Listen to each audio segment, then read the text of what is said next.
हाय, आपके साथ मैं हूँ Surbhi Sharma. India TV YouTube channel subscribe करिए, बेल आइकन दबाएं। आप देख रहे हैं मुकाबला। नमस्कार, मैं हूं अजय कुमार। कुछ ऐसे ज्वलंत सवाल हैं जो अब अफगानिस्तान के संबंध में हम सब के सामने खड़े। क्या अफगानिस्तान में तालिबान ताजपोशी के लिए तैयारी कर चुका है? पूरी तैयारी हो चुकी है? क्या ये पूरी प्रक्रिया शुरू हो चुकी है? क्या पंजशीर घाटी पर तालिबान का पूरी तरीके से कब्जा हो चुका है? ये बात इसलिए उठ रही है क्योंकि तालिबान ने एक बार फिर पूरे पंजशीर पर कब्जे का दावा किया है।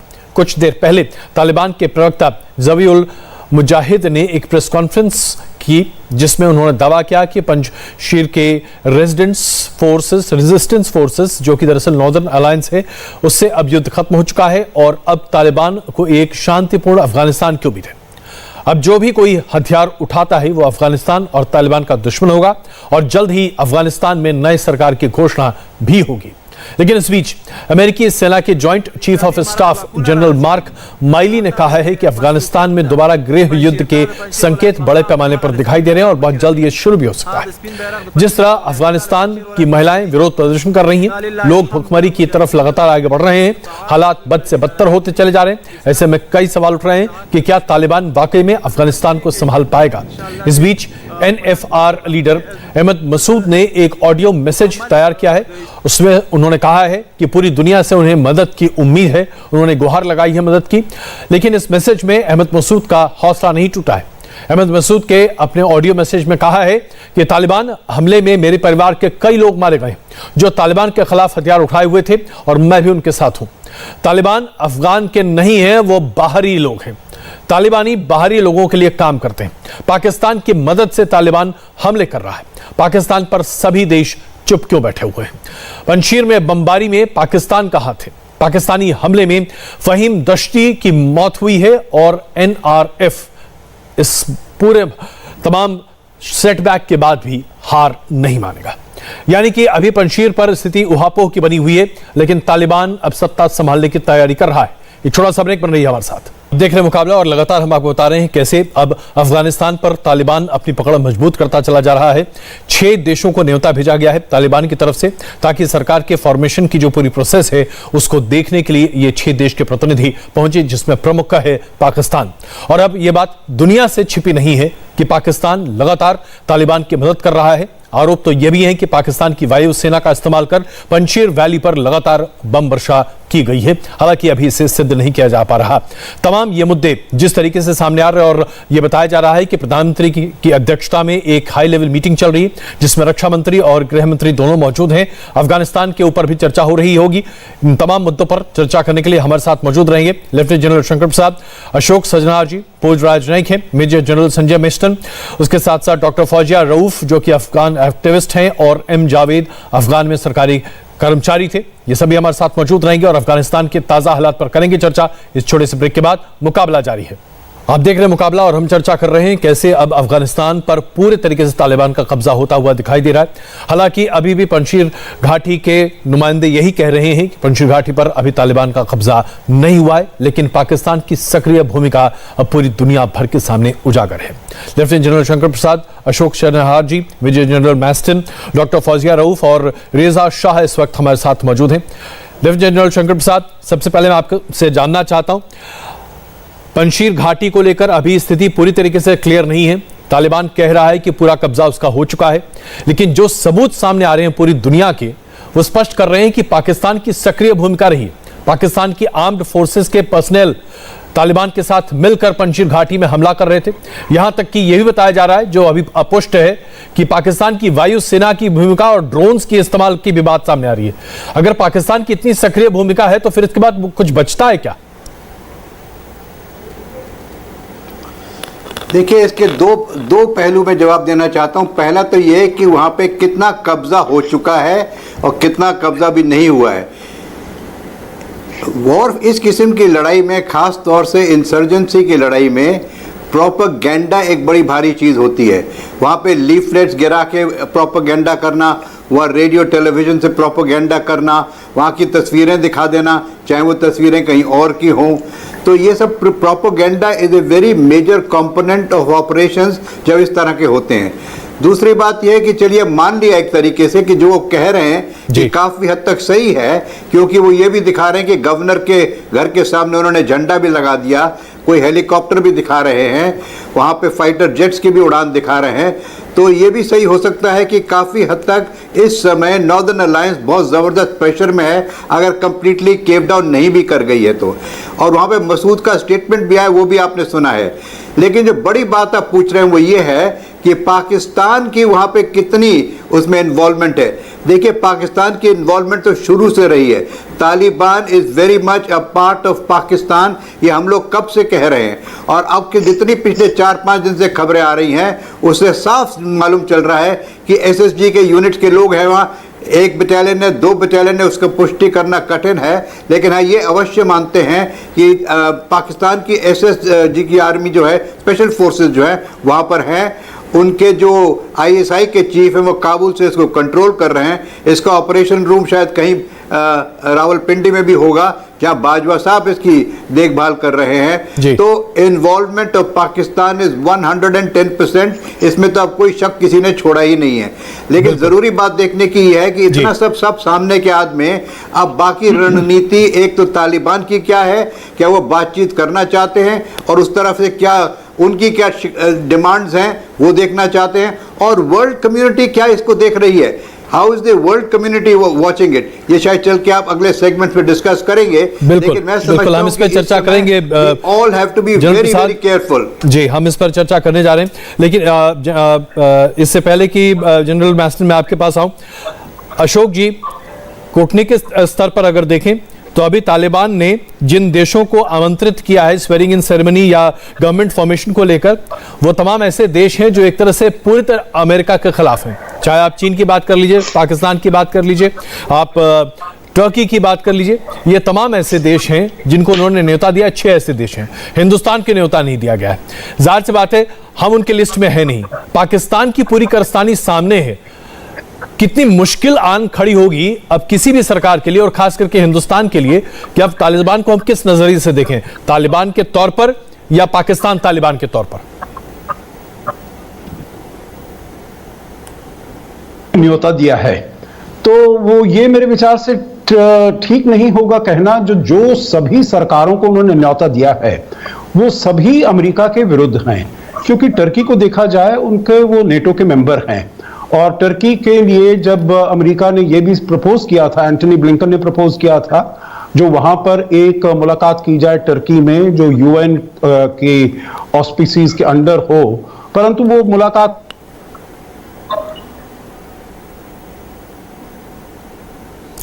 ऐसा लग रहा है कि अशोक जी के साथ कुछ तकनीकी दिक्कत है, उसे तुरंत दूर करके हम वापस आ रहे हैं। अशोक जी, मैं आऊंगा आपके पास, लेकिन इस बीच जनरल मैस्टन मैं आपसे ये जानना चाहता हूं, अब जो सूरत हाल है, पूरी दुनिया जानती है कि पाकिस्तान सक्रिय तरीके से तालिबान के साथ खड़ा है। अमेरिका की तरफ से भी ये बयान सामने आ रहे हैं, वहां के बड़े जनरल्स के हवाले से सिविल वॉर की तरफ अफगानिस्तान बढ़ रहा है। सिविल वॉर की कितनी स्थिति बनती आपको दिखाई दे रही है अफगानिस्तान में?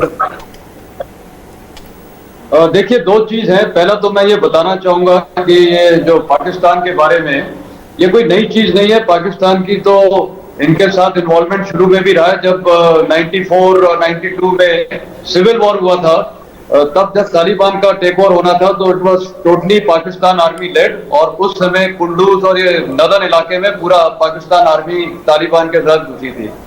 अभी आप फिलहाल देखिए, जब ये ऑपरेशन हुए थे, तालिबान ने शुरू किए थे इनके खिलाफ, अफगान नेशनल आर्मी के खिलाफ, इन्होंने नॉर्थ में शुरू किया था कुंडज के इलाके में, और साउथ में कंधार और लश्करगढ़।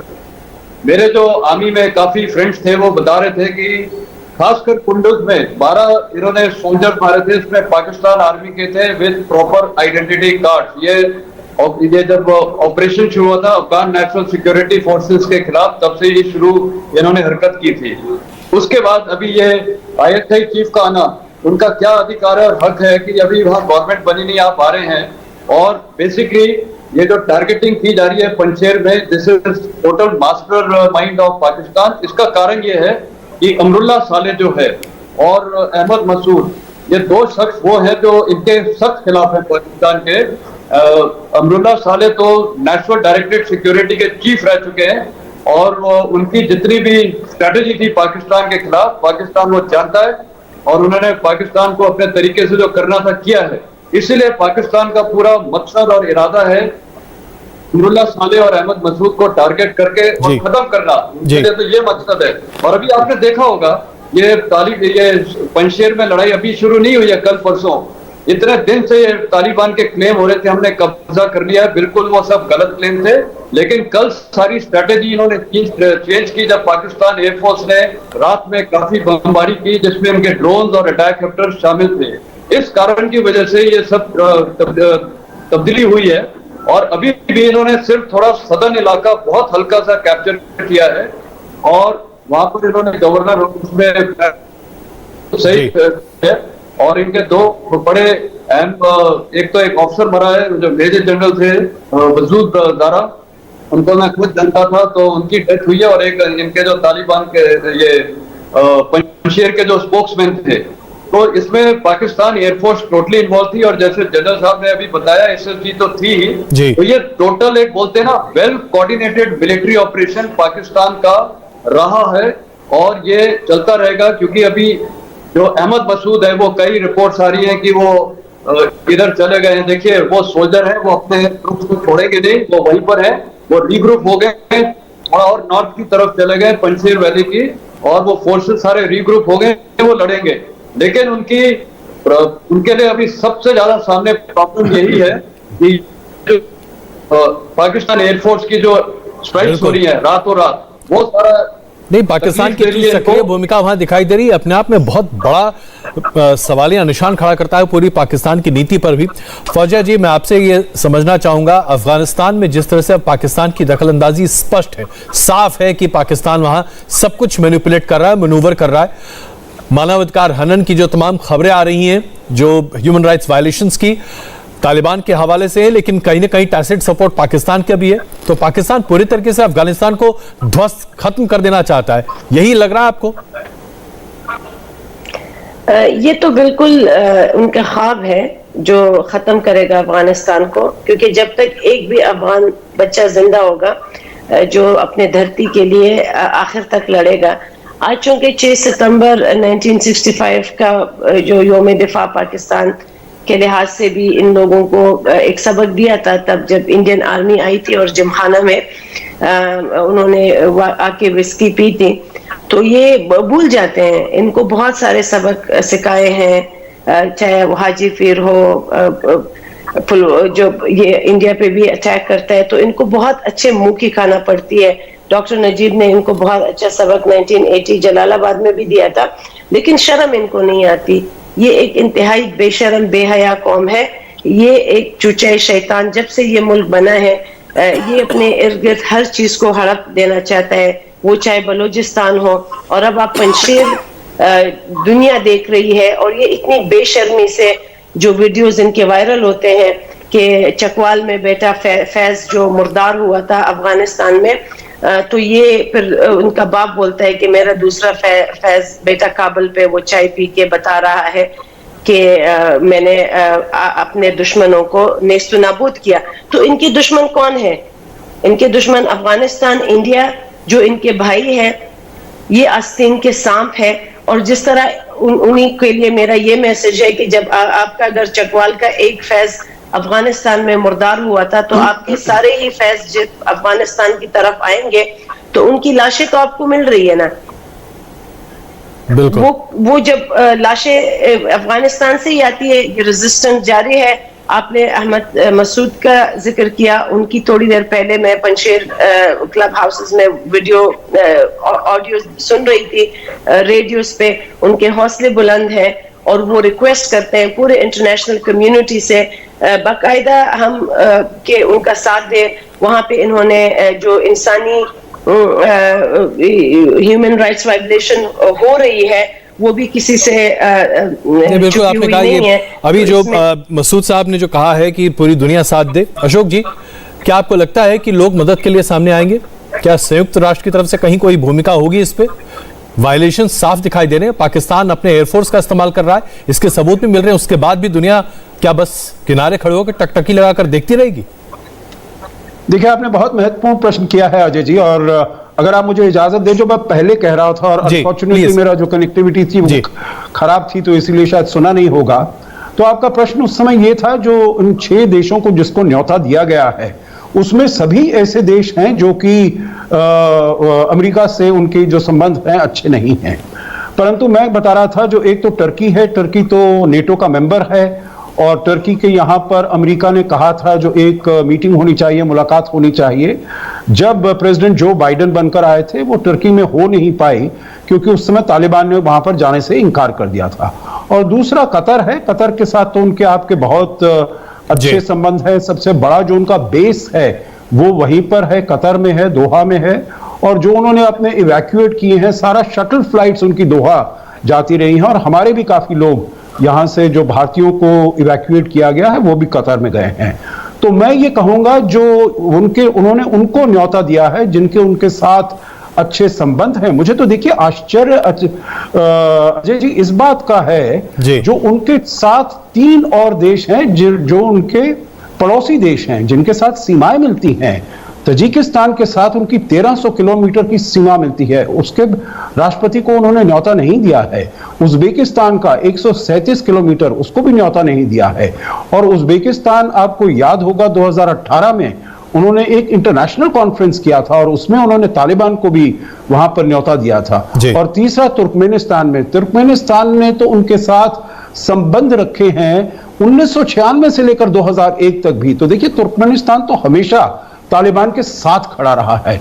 तो ये अचंभे की बात है, जो 3 आपने पड़ोसी देशों को नहीं न्योता दिया। और भारत तो हमारे तो देखिए अभी बहुत टेंटेटिव उनके साथ कांटेक्ट हुआ है, बहुत ही लिमिटेड एंगेजमेंट है। और मैं तो समझता हूं बड़ी अच्छी बात है जो हमको न्योता नहीं दिया, क्योंकि अगर हमको न्योता आता तो मेरे विचार से हमको उसको ठुकराना ही पड़ता। हमारी तरफ से बिल्कुल हम नहीं जाते, तो हमको ही असमंजस में डाल देता। और कुछ आप जानते हैं हमारे यहाँ पॉलिटिक्स का क्या हाल है, बिल्कुल, तो उस तरीके से क्या किया जाएगा। अच्छा, दूसरी बात आपने जो पूछा है, जो ये किया जाए, अंतर्राष्ट्रीय समूह क्या करेगा, इंटरनेशनल कम्युनिटी क्या करेगी? मेरे विचार से कुछ नहीं करेगी, क्योंकि अभी तक जो देखा गया है, जैसे हमारे पहले पैनलिस्ट ने बताया है अजय जी, जो पाकिस्तान का रोल तो शुरू से मालूम है। शुरू से जब से ये हुआ है, पिछले 20 साल नहीं, 30 साल नहीं, 40, उससे पहले देख लीजिएगा, जब भी वहां पर सोवियत संघ के विरुद्ध था, पाकिस्तान वहां पर था मुजाहिदीन के साथ। तालिबान का रोल था 1996 से लेकर 2001 तक, पाकिस्तान वहां पर था। पिछले 20 साल तक देखिए सभी को मालूम है, राष्ट्रपति ट्रंप ने तो लिखित में अपने ट्वीट में कर दिया था, जो जिन आतंकियों को हम चाहते हैं उसको पाकिस्तान ने शह दे रखी है, और उसने हमको पागल बनाया है, आगे इससे पागल नहीं बनेगा। तो देखिए पाकिस्तान का रोल चाहे अफगानिस्तान में हो या पंजशीर में हो, पंजशीर में भी बिल्कुल क्लियर है, परंतु अंतर्राष्ट्रीय समूह ने कुछ नहीं किया है, क्योंकि सभी देशों के अपने बहुत ही सीमित हित हैं, बहुत ही पैरोकियल इंटरेस्ट हैं, बहुत ही लिमिटेड इंटरेस्ट हैं, और उन्हीं को प्रोटेक्ट करने के लिए वो करे जा रहे हैं।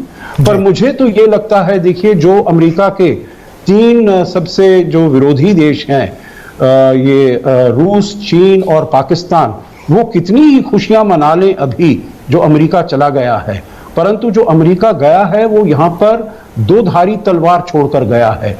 अभी तो वो खुश हो सकते हैं, परंतु आगे चलते हुए इन सबको उसका मुआवजा चुकाना पड़ेगा, इनको खामियाजा चुकाना पड़ेगा। ये डबल एज स्वॉर्ड है, इनके लिए विक्ट्री नहीं है, क्योंकि यहां पर अफगानिस्तान के अंदर अजय जी इतने सारे आतंकी गुट हैं जिसको कंट्रोल करना, देखिए सरकार बनने से पहले वो कंट्रोल नहीं कर पा रहे हैं, सरकार बनने के बाद तो कुछ गुट तो यकीनन नाखुश होंगे। और जो ये आईएसआईएस है, अलकायदा है, ईटिम है, ये तहरीक तालिबान पाकिस्तान, इनको कंट्रोल नहीं कर पाए। बहुत आपने महत्वपूर्ण मुद्दा अभी उठाया, तो इस पर थोड़ी और चर्चा करते हैं। जनरल प्रसाद, तहरीक तालिबान तो खैर इसमें पंजशीर की लड़ाई में शामिल नहीं था, लेकिन अलकायदा, जैश ए मोहम्मद, उसके साथ साथ हरकत-उल अंसार, फिर तमाम अन्य आतंकी संगठन के लड़ाके इस लड़ाई में शामिल हैं, तालिबान के साथ और पाकिस्तान की फौजियों के साथ पंजशीर की इस लड़ाई में। जब आतंकी संगठन अपने लड़ाकों को भेज रहे हैं इस लड़ाई में शामिल होने के लिए, तो जाहिर सी बात है वहां पर तालिबान की सरकार और आतंक की सरकार में कोई फर्क तो रहेगा नहीं। ये बिल्कुल ठीक कहा, ये आतंक की ही सरकार बनने वाली है। देखिए, सरकार बनेगी इनकी अगर 2-4 दिन के लिए, तो वो सरकार स्टेबल नहीं चल सकती। ये पुरानी हिस्ट्री है अफगानिस्तान की। जब तक सब को साथ लेकर नहीं चलेंगे, ताजिक को साथ लेकर नहीं चलेंगे, हज़ारास को साथ लेकर नहीं चलेंगे, और जो उनके सो कॉल्ड वॉरलॉर्ड्स हैं उनको साथ लेकर नहीं चलेंगे, तो इनकी स्टेबल सरकार नहीं बनेगी। जो बातचीत की बात हो रही है, बीच में कई दफ़ा आता है कि तालिबान की और पंजशीर की भी, नॉर्दर्न अलायंस की बातचीत हुई है, और वो कह रहे हैं कि बातचीत से मसले को सुलझाया जाए। इससे क्या मसले के सुलझाने की बात हो रही है? बातचीत से क्या निकलेगा? बातचीत यही करना चाहते हैं कि सरकार में हमारी क्या रोल रहेगा, हमें कुछ सरकार में हिस्सा मिलेगा कि नहीं मिलेगा। तो ये सब जगह की बातचीत हो रही है। लेकिन जो बड़ा भारी सवाल जो आप उठा रहे हैं आज, और उसको आज गौर से देखना पड़ना है अजय, सबसे बड़ा सवाल ये है कि वर्ल्ड कम्युनिटी क्या कर रही है। जैसा कि आपकी चैनल ने भी कुछ देर पहले दिखाया था कि दिल्ली में आज की तारीख में बड़ी महत्वपूर्ण एक मीटिंग चल रही है, जो आप टेलीविजन पे दिखा रहे हैं, सब चैनल्स दिखा रहे हैं, जिसमें शायद होम मिनिस्टर साहब प्रेजेंट हैं, डिफेंस मिनिस्टर प्रेजेंट हैं, और prime minister, chief of general staff, chief of staff जी। तो वो मीटिंग क्यों हो रही है? वो मीटिंग इसी वजह से हो रही होगी, उसको अंदाज़ा हम यही लगा रहे हैं कि भारत इसको किस तरीके से देख रहा है, भारत सरकार इसमें किस तरह से भूमिका निभाना चाहता है, भारत के हित में क्या है। एक तो यह है कि बिल्कुल देखता रहे चुपचाप बैठ के कि क्या हो रहा है, दूसरा कब तक देखते रहेंगे जब सब मसला ही खत्म हो जाएगा, तीसरा अगर कुछ मदद करनी है तो किस प्रकार से मदद करें, ओवरटली करें, कोवर्टली करें, डायरेक्टली करें। जो नेबरिंग कंट्री उज्बेकिस्तान है, तुर्कमेनिस्तान है, इनके ज़रिए कुछ मदद हो सकती है। तो इन सब बातों का आज मेरे ख्याल से बड़ी डिटेल में बातचीत हो रही है। लेकिन मैं ये ज़रूर मानता हूँ कि इसका जो एंड नतीजा है वो ये है कि भारत सरकार आज कुछ ना कुछ डिसीजन लेगी कि किस तरीके से हमें मदद करनी है या नहीं करनी है। इसको दूर से देखते रहना है कि किस किस्म की सरकार बनती है। जिस किस्म की सरकार बनेगी उसके बाद हम उसमें कोई इंटरेस्ट लेंगे।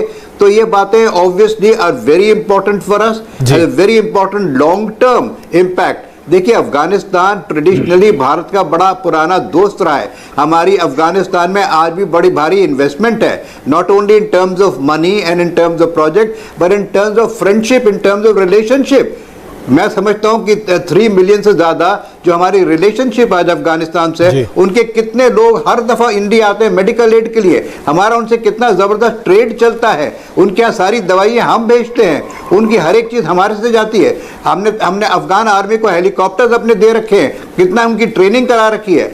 उनके 2 सीनियर ऑफिसर जो एक बाद में चीफ ऑफ आर्मी स्टाफ बने, वो मेरे संग नेशनल डिफेंस कॉलेज कर रहे थे, हमारे मित्र थे। खैर अब तो वो रिटायर हो गए हैं। लेकिन हम ये बताना चाह रहे हैं आपको कि एक तो मॉनेटरी इन्वेस्टमेंट हमारी वहां पे जो प्रोजेक्ट्स में है, एक हमारी दिल से जो इन्वेस्टमेंट है वहां पे, वो ज्यादा बड़ी इन्वेस्टमेंट है। अफगान अगर आप कहीं जाते हैं, लंदन में जाइए, आपको टैक्सी ड्राइवर मिलेगा और उसे मालूम चला कि आप हिंदुस्तान से हैं, तो आपसे तुरंत दोस्ती करता है वो टैक्सी ड्राइवर अगर अफगानिस्तान से है। तो there is a great linkage between our hearts. So हम इस हार्ट को कैसे तोड़ेंगे? We can't break this heart. बहुत तो इस तरीके से हमें इसको सोचना पड़ेगा। बिल्कुल, ये बहुत मुश्किल मसला बन गया है। जनरल मैस्टन, मैं आपसे समझना चाहता हूं, क्योंकि आप अफगानिस्तान को वहां पर आप ऑपरेट कर चुके हैं, आप चीज़ों को बहुत बेहतर तरीके से जानते भी हैं। एक धड़ा है हिंदुस्तान में जो ये कहता है कि क्यों नहीं, जब हम एक ज़माने में नॉर्दर्न अलायंस को मदद करते थे, तो आज जो पंजशीर में जो रेजिस्टेंस है उसको क्यों नहीं मदद करना शुरू करते? क्यों नहीं हम किसी थर्ड कंट्री को वाया मीडिया के जरिए भारत सरकार मदद पहुंचाना शुरू कर दे? कम से कम वो लोग जो हम पर निर्भर कर रहे हैं उनकी कुछ तो मदद होगी। क्या ये एक प्रूडेंट स्ट्रैटेजी है? क्या ये जो सोच बन रही है हिंदुस्तान के एक धड़े में, ये सोच सही है? अजय, देखिए, ऐसा है कि इस विषय पे बहुत एक सेंसिटिव इशू है और इंडिया ने हमेशा नॉर्दर्न अलायंस के साथ संपर्क रखा हुआ है। अभी क्यों हम नहीं कुछ कर पाए हैं या कैसे कर रहे हैं, फ्रैंकली मैं तो अभी रिटायर्ड ऑफिसर हूं, तो मेरे को अभी सिस्टम्स का अभी पता नहीं है जी। पर मेरे को इतना पता है कि इंडिया जो भी सोच रहा है या अभी तक जो सोचा है या किया है, क्योंकि कुछ चीजें तो ओपन डोमेन में कभी नहीं आ सकती हैं, पर हमारा जो एक ट्रेडिशनल फ्रेंड है नॉर्दर्न अलायंस, और खासकर अब्दुल्ला सालेह और अहमद मसूद, जो अहमद शाह मसूद का बेटा है जी, इन लोग के साथ जो हमारी बॉन्डिंग है और अफगान लोगों के साथ बॉन्डिंग है। जब मैं बोलता हूँ नदन अलायंस, तो यही नहीं, नदन अलायंस मतलब पूरी अफगान इंक्लूडिंग पश्तून। मेरे साथ वहाँ इतने पश्तून मेरे फ्रेंड्स थे, उनकी भी एक बिल्कुल भावुक हो रखे हैं वो पाकिस्तान के खिलाफ। काफी सारे पश्तून जो रियलाइज करते हैं कि पाकिस्तान उनको कैसे एक्सप्लॉइट कर रहा है और उनको तकलीफ दे रहा है और इनकी कंट्री को खात्मा करना चाहता है। और इंडियन स्ट्रैटेजी कुछ हमारी देखिए एक तो लगी हुई सीमा नहीं है, जबकि हमारे 100 किलोमीटर 100 माइल बॉर्डर है, पर वो आज हमारे पास है नहीं। वो तो आपको पता है क्रिकेट बाल्टिस्तान से कनेक्टेड है जी। तो अगर वो लिंकेज होता तो हमारे लिए तो आज बहुत आसान था। अभी आपको पता है फ्लाई रूट भी नहीं है हमारे, हमको रान करना पड़ता है जो फ्लाई। तो ये हमारी थोड़े रिस्ट्रिक्शंस हैं, पर मदद करने के तरीके इनडायरेक्ट और डायरेक्ट तरीके होते हैं। और मेरे ख्याल ये ठीक ही मेरे को लगता है भारत सरकार को सोचेगी इसके बारे में जी, क्योंकि अगर नदर अलायंस कोलैप्स हो गया तो ये हमारे देश के लिए फ्यूचर में हानिकारक होगा, क्योंकि उसके बाद तालिबान पूरा कंसोलिडेट कर लेगा अपनी कंट्री को। 1-2 महीने के बाद उसके पास इनके जो सो कॉल्ड तालिबान फाइटर, दुनिया भर के फाइटर जी, वो सब अवेलेबल है। आपकी आवाज थोड़ी कट रही है, हम दोबारा आपके पास आते हैं। जनरल मैस्टन आपके पास तुरंत आते हैं। फौजिया जी, लेकिन क्या ये उम्मीद अफगानियों के दिल में है कि शायद भारत से मदद मिल सकती है, बाकी दुनिया से मदद मिल सकती है?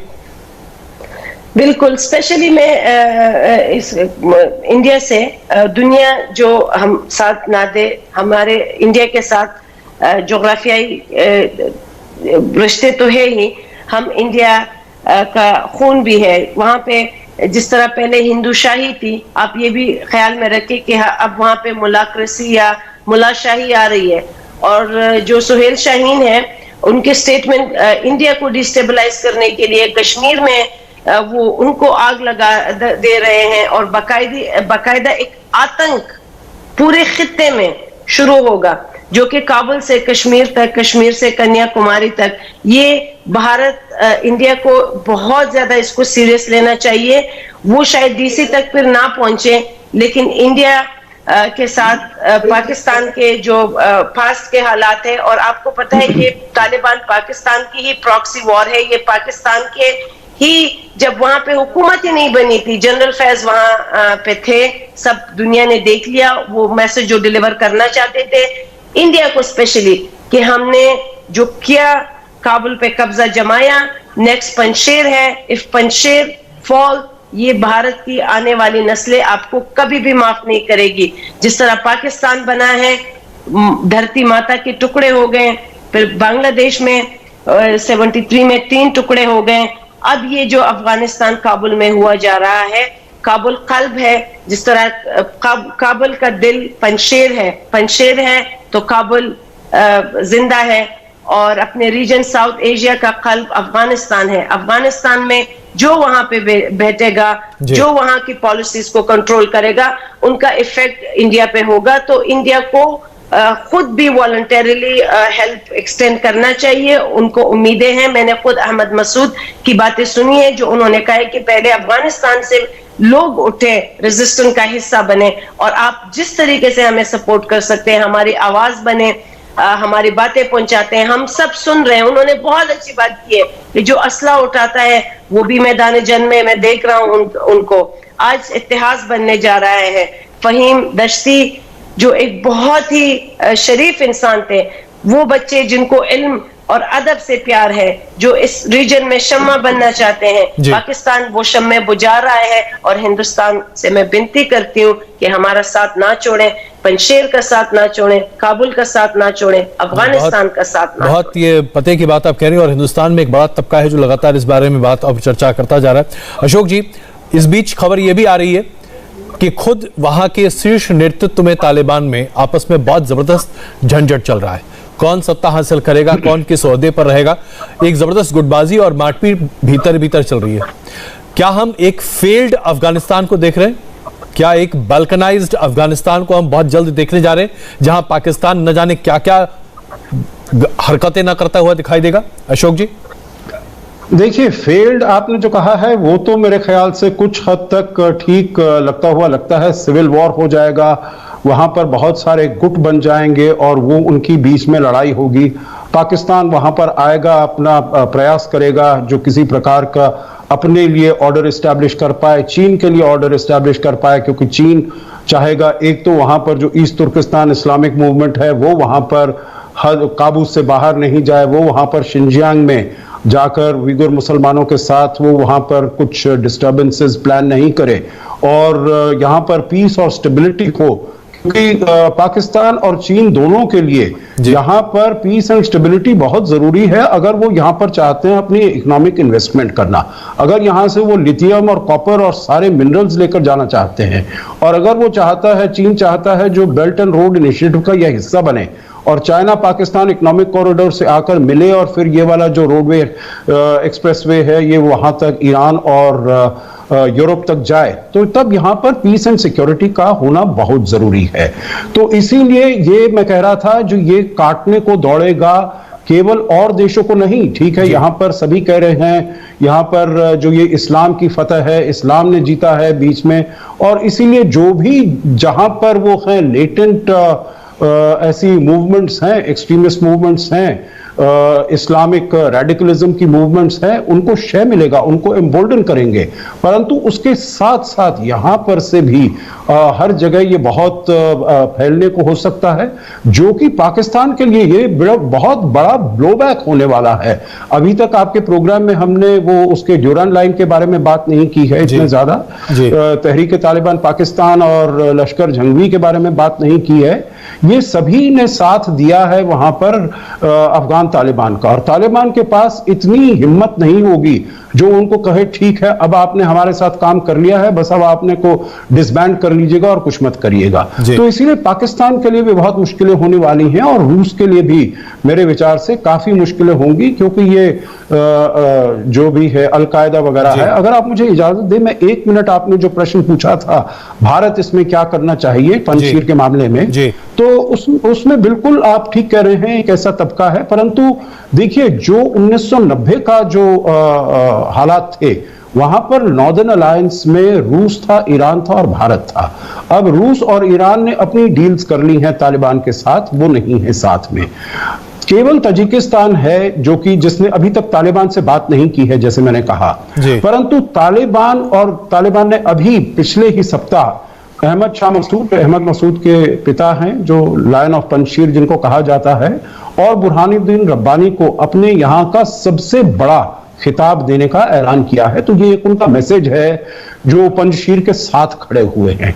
परंतु देखिए, कोई डायरेक्ट लाइन उनकी भी नहीं है वहां पर, तो भारत की अभी वहां पर बहुत ही लिमिटेड एंगेजमेंट है।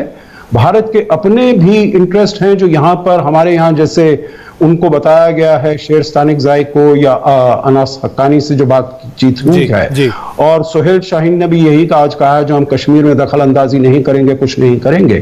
तो हमारे अपने भी हित हैं, परंतु हमारे पास लॉजिस्टिकल चैलेंजेस हैं जो अगर हम कुछ करना भी चाहें, बहुत है सर, इसमें कोई शक नहीं है। मैं क्षमा चाहता हूं, मैं आपको बीच में रोक रहा हूं। एक आखिरी सवाल का वक्त मेरे पास बचा है। जनरल प्रसाद, सिर्फ संक्षेप में बता दीजिए, क्या हम इस समस्या का समाधान हाल फिलहाल देखेंगे, या दरअसल अब आने वाले दिनों में हम पाकिस्तान के बड़बोलेपन को बड़े पैमाने पर अफगानिस्तान के संबंध में देखेंगे? दोनों बातें सही हैं। देखिए, इस समय हमें यह भी देखना है कि वहां पर अफगानिस्तान में क्या हो रहा है, किस तरह से सरकार बन रही है, किस तरीके से नॉर्दर्न अलायंस के संग ट्रीटमेंट किया जा रहा है। दूसरा, हमें यह भी देखना है कि पाकिस्तान के संग अब क्या किया जाए। पाकिस्तान के संग भी हमें कुछ ना कुछ तो रणनीति दिखानी पड़ेगी। वो किस तरह से दिखाते हैं, मुझे लगता है कि सरकार उस पर जरूर ध्यान दे रही होगी, और कुछ ना कुछ जो भी किस किस्म की रणनीति वो बनाते हैं वो सामने उभर कर आएगी। ऑब्वियसली वो टेलीविजन चैनल पे तो नहीं बता पाएंगे, ना हमें पता होगा ना आपको पता होगा, लेकिन ये ऐसी चीजें होती हैं जो डिस्कस जरूर होती हैं, जिन पर कुछ ना कुछ एक्शन भी जरूर होता है। इसमें चाहे डिप्लोमेटिक एक्शन हो, चाहे इकोनॉमिक एक्शन हो, चाहे पॉलिटिकल एक्शन हो और चाहे मिलिट्री एक्शन हो, तो सब तरफ के एक्शंस की बातचीत होती है। किस तरह से ये उभर के निकल आती है ये तो टाइम बताएगा। अभी इसी मारे सरकार देख रही है कि क्या तरह से चीजें डेवलप कर रही हैं। और मैं लास्ट में कंक्लूजन में ये कहूंगा, प्रोपेगेंडा वर्ड को मत भूलिएगा। Propaganda continues to remain a very important ingredient of operations of this nature. So जब तक कि पूरी डिटेल्ड एक्यूरेट खबर नहीं आती तब तक कुछ भी कहना बहुत कठिन होगा। बिल्कुल, आप सबका बहुत धन्यवाद इस चर्चा में शामिल होने के लिए। लेकिन दो महत्वपूर्ण बात जो हम चाहेंगे कि हमारे दर्शक बिल्कुल इस बात को गांठ बांध ले, जो अभी जनरल प्रसाद ने कहा, प्रोपेगेंडा बड़े पैमाने पर इसे अंजाम दिया जा रहा है और इसमें बड़े पैमाने पर पाकिस्तान के बहुत सारे सोशल मीडिया हैंडल्स लगातार काम कर रहे हैं। एक जबरदस्त प्रोपेगेंडा तैयार करने की कोशिश की जा रही है, जिसकी वजह से हिंदुस्तान में भी लोग भ्रमित हो रहे हैं। इसलिए इस बात पर ध्यान देना चाहिए। और दूसरी बड़ी बात जो हमने आपको बताई, बड़ी बैठक चल रही है प्रधानमंत्री की अध्यक्षता में, जहां रक्षा मंत्री और गृह मंत्री मौजूद हैं। उम्मीद है कि एक नई स्ट्रैटेजी तैयार हो रही होगी, लेकिन जाहिर सी बात है इसके बारे में भी चर्चा तब होगी जब डिटेल्स सामने निकल कर आएंगे। हम यहां पर एक छोटा सा ब्रेक लेते हैं, उससे पहले आपको बताते हैं आगे क्या है खास। अब से कुछ ही देर में 6:20 पर कुरुक्षेत्र में आज हाय, आई एम सुरभि शर्मा। खबरों से अपडेट रहने के लिए India TV YouTube channel subscribe करिए, साथ में बेल आइकन जरूर दबाएं। जुड़े रहें इंडिया टीवी के साथ।